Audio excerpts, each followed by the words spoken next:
Senator Blunt, Senator Klobuchar had been on the screen, so we're going to go to her afterwards if she's available, but Senator Blunt. Thank you, Chair.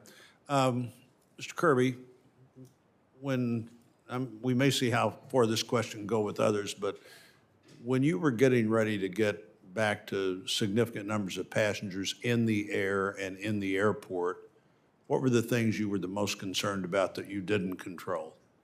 One of the things we did that was unique at United in April of last year, we thought the pandemic might last a couple of years. And because of that, we put a team together that really their goal was to identify landmines of things that if this lasts for a few years, and mostly there were small things like badging at airports, the badging office, make sure they were appropriately staffed. The things that we worried about the most were really the unanticipated, because we had a list of hundreds of things. We could look through all of those.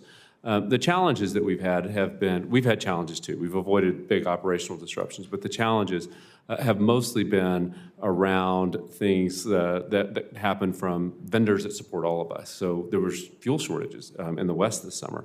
Airports, that wasn't even on our list, and we had a long list as an example. But those kinds of shortages with people that we depend on, infrastructure that we depend on and kind of took for granted, that wasn't ready to come back at 100% as soon as we were.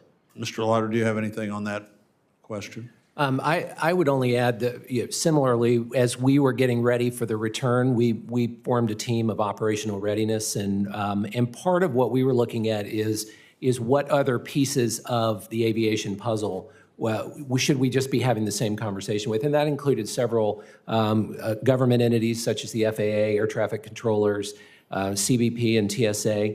And largely, as we did that coordination, we found that they were having similar conversations. So a lot of those were the things that we went through in addition to some of the supply chain issues Mr. Kirby mentioned. Well, Ms. Nelson, on that same topic, were there things from a flight attendant perspective that you would have expected to be ready when you got back to numbers of passengers? And you mentioned already the concerns about putting people on the plane that it's obvious in the airport they shouldn't be on the plane. Any other things like that you've seen? Our biggest issue right now actually is this pushing of alcohol in the airport, and then the inconsistency with the enforcement, so that people are not really sure what to believe.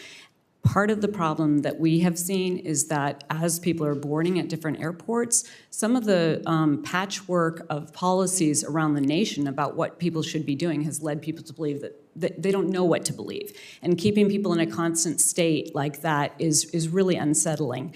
And so I would liken it to when we have a delay and we've got all the passengers on the plane. In the times when we are giving regular updates about what's going on and we're being honest with people, they leave that plane smiling and happy. When we don't do that, they are very angry. And that is what we have seen during the pandemic with the different policies and the different communications. And that has been, I think, added to the issues at the airport.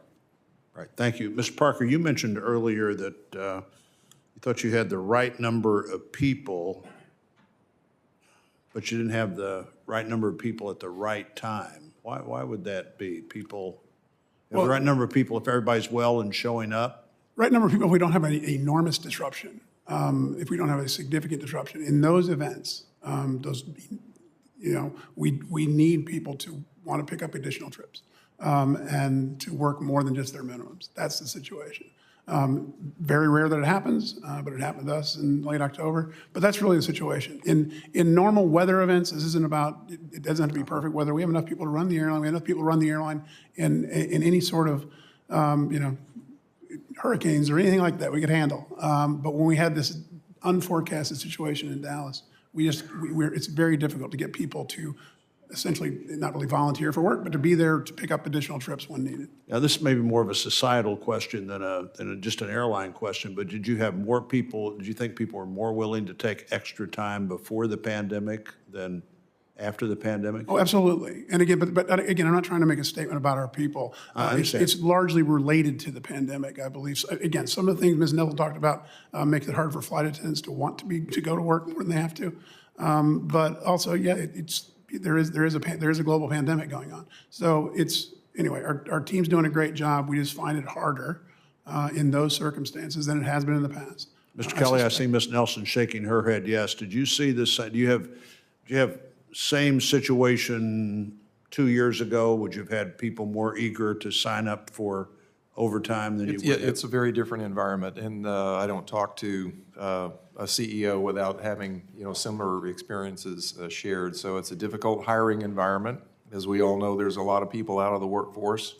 And then I think even within, Doug mentioned earlier, just having people returning from leaves, 3 weeks makes a habit.